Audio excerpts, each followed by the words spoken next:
¿Cómo están, muchachos? Espero que bien. ¿Se saben la fisiopatología de la insuficiencia cardíaca? Yo tampoco. O bueno, al menos no me la sabía y por eso quiero explicársela fino para que la entiendan y no se enrollen tanto como yo para llegar a entenderla. Entonces, sin divagar más, comencemos.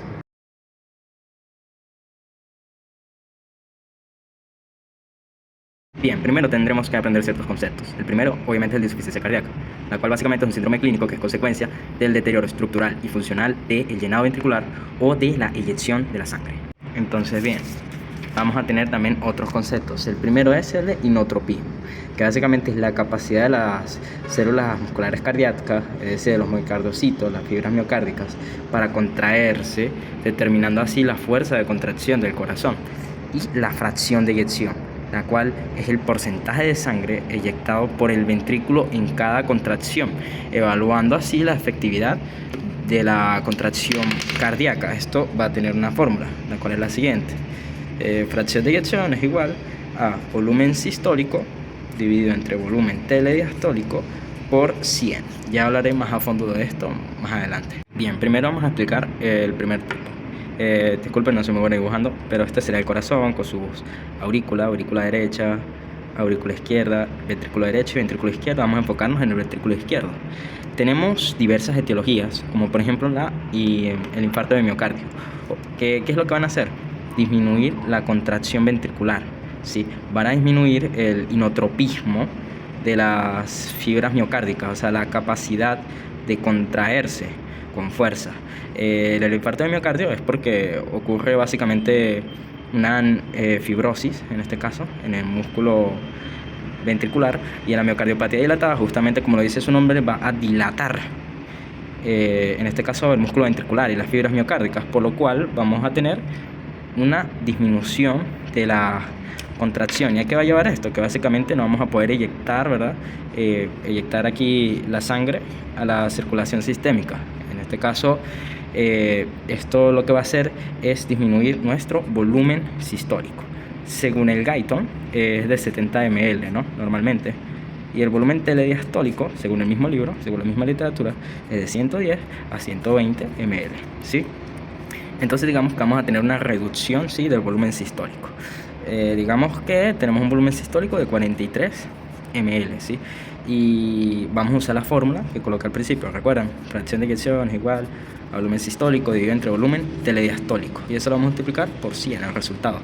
43 ml en este caso lo vamos a dividir entre 110, ¿no? Que sería algo así como la capacidad normal. Bien, esto nos daría como resultado 0,39. Si multiplicas eso por 100, te va a dar 39. Entonces, la fracción de eyección, en este caso, va a estar en 39%. Por lo cual decimos, por lo tanto, ¿no? Por lo tanto decimos que la fracción de eyección ventricular izquierda, en este caso, está disminuida, ¿sí? Disminuida, y es menor al 40%. Hay una clasificación de esto que es la clasificación de Febby, que ya estaré hablando de ella en otro video. Pero bien, entonces tenemos disminuida la fracción de eyección en la insuficiencia cardíaca sistólica, pero también tenemos disminuido el volumen sistólico. Bien, ¿qué ocurre si tenemos disminuido particularmente el volumen sistólico? Se nos va a disminuir el gasto cardíaco, ¿sí? ¿Por qué se va a disminuir el gasto cardíaco? Porque el gasto cardíaco va a tener una fórmula, ¿verdad?, que va a ser gasto cardíaco va a ser igual a volumen sistólico, y esto estaría ya multiplicado entre frecuencia cardíaca. Por lo tanto, si tenemos una disminución del volumen sistólico, y nos va a dar directamente una disminución del gasto cardíaco. Bien, en este caso tenemos la insuficiencia cardíaca diastólica, es el otro tipo. No va a ser igual, no va a ser por problemas de contractibilidad, va a ser distinto, va a ser por un aumento de la poscarga, ¿sí? La poscarga, bueno, va a ser básicamente la fuerza, ¿verdad?, que va a tener que hacer el músculo cardíaco para eyectar la sangre, ¿sí? Entonces, si tenemos etiologías como la hipertensión arterial crónica, que es una de las más comunes, y la estenosis aórtica, pero sobre todo la hipertensión arterial, ya que si tenemos una hipertensión vamos a tener un aumento en la presión de las arterias. Entonces el ventrículo va a tener que trabajar más para inyectar la sangre, para poder inyectarla. Entonces, ¿cuál es la solución que se encuentra? El inotropismo. El inotropismo es básicamente, bueno, el aumento aquí de la fuerza que van a ejercer las fibras miocárdicas para inyectar la sangre. Esto por un momento va a funcionar bien, pero digamos que estas fibras no pueden hacer esto todo el tiempo, ¿sí? Hay un momento en el que se cansa, el corazón se cansa y tiene que hacer una remodelación. En este caso, una remodelación cardíaca concéntrica. ¿Esto qué quiere decir? Que va a tener que hipertrofiarse. El músculo ventricular va a hipertrofiarse, va a crecer, ¿sí? Y esto va a hacer que no tenga problemas para eyectar la sangre. Bien, ahora hablemos de la fracción de eyección de esta insuficiencia cardíaca, ¿sí? Por lo que hablé anteriormente, podríamos pensar que la fracción de eyección estaría disminuida, por así decirlo, pero esto no es necesariamente cierto. Tenemos un aumento del volumen ventricular, digamos que este es el ventrículo, ¿verdad? Si se hipertrofia vamos a tener una disminución del espacio real del ventrículo, es decir, tendríamos un volumen telediastólico reducido, ¿sí? Esto parece una P. Bueno, un volumen telediastólico reducido, porque digamos que el volumen telediastólico de ser de 120, ¿no? O de 110, que según sería lo normal, pasa a ser de 70 ml. Si esto ocurre, también el volumen sistólico, por lógica, va a bajar. Vamos a colocar aquí el mismo ejemplo, va a bajar a 43 ml, pero si hacemos el cálculo de 43 ml y lo dividimos entre 70 ml, va a pasar algo muy curioso. Bien, aquí va a ocurrir algo muy curioso. Si nos vamos aquí a la pantalla y llegamos a hacer esta división, ¿verdad? De 43, ¿verdad? Dividido en este caso entre 70, nos va a dar 0,61. Si multiplicamos ese resultado por 100, nos va a dar 61. Entonces vamos a tener un 61% de fracción de eyección. Según la escala de Febvre, la fracción de eyección preservada, que es la que está bien, tiene que ser mayor a 50%. Y miren, tenemos una fracción de eyección mayor al 50%. Tenemos una Febvre preservada, cosa que es curiosa. Pero esto no quiere decir que estemos fuera de problemas, porque recuerden que tenemos el volumen sistólico reducido y la fórmula del gasto cardíaco, tenemos volumen sistólico por frecuencia cardíaca. Tenemos una disminución también del gasto cardíaco, por lo cual se puede decir que la insuficiencia cardíaca diastólica va a ocurrir, sí, por un aumento de la poscarga, gracias a diversas etiologías que van a aumentar el inotropismo, y esta tiene una fracción de eyección preservada, conservada, ¿sí? Pero el gasto cardíaco está disminuido. En cuanto a la sistólica, vamos a tener una disminución de la contracción, una disminución de la fracción de eyección, como lo podemos ver aquí, pero también una disminución del gasto cardíaco. Bien, cualquier insuficiencia cardíaca, la sea la sistólica o la diastólica, nos van a llevar a una reducción del gasto cardíaco, ¿sí? Como lo vimos anteriormente. ¿Qué es lo que va a hacer esto? El gasto cardíaco puede hacer que se altere la presión arterial.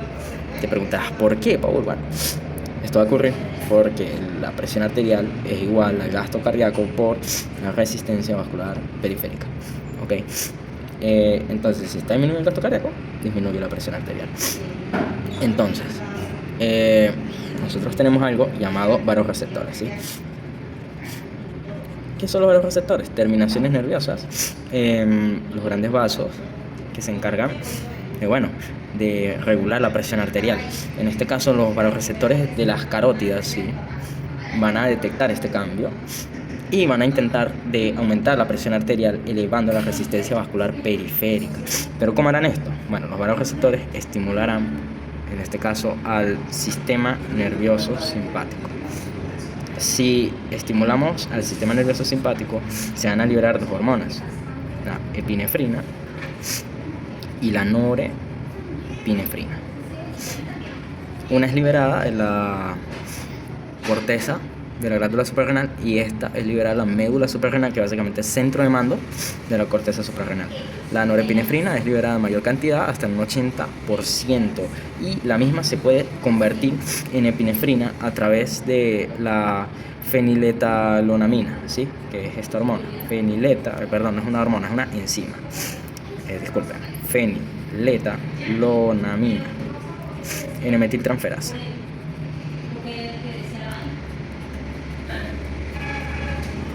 Bueno, teniendo esto en cuenta, estas hormonas van a ir directamente a dos tipos de receptores, los alfa 1 y los beta 1.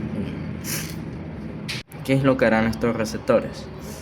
Bueno, básicamente, al unirse estas hormonas a los mismos, van a causar una vasoconstricción, ¿sí?, una vasoconstricción en los vasos.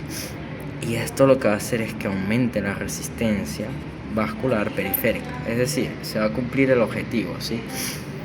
Pero si aumenta la resistencia vascular periférica, no nos olvidemos de el ventrículo, ¿sí? El ventrículo, perdón, esto está súper mal dibujado, pero bueno, va a tener que superar la presión de las arterias. Y si eso pasa, va a tener que trabajar más y aumentar la poscarga, lo cual crearía una aceleración de remodelado cardíaco concéntrico. ¿Qué quiere decir? Más hipertrofia, más problemas, ¿sí?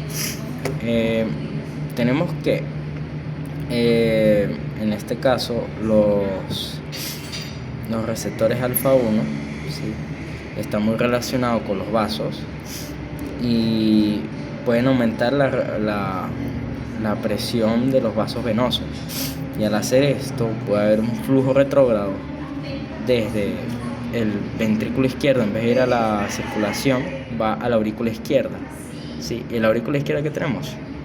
Nuestras 4 venas pulmonares. Si la sangre se va por allí, va a ir básicamente a los vasos pulmonares y va a tener una presión hidrostática que va a ser elevada. Los vasos pulmonares, los capilares pulmonares, van a tener una presión oncótica de 23 milímetros de mercurio.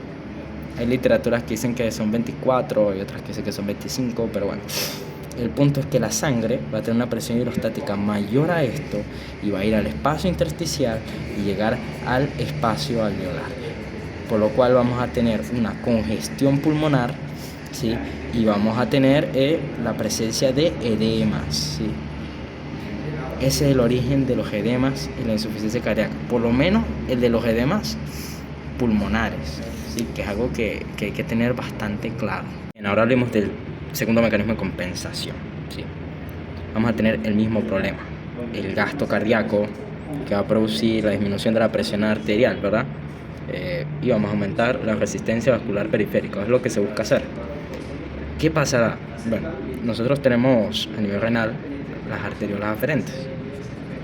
Las arteriolas aferentes detectan la disminución de la presión arterial y lo que hacen es estimular a las células juxtaglomerulares.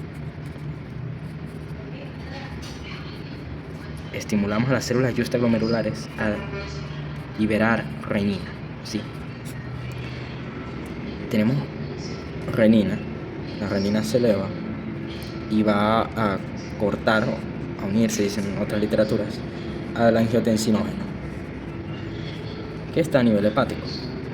Al ocurrir esto, bueno, tenemos la conversión del angiotensinógeno a angiotensina 1.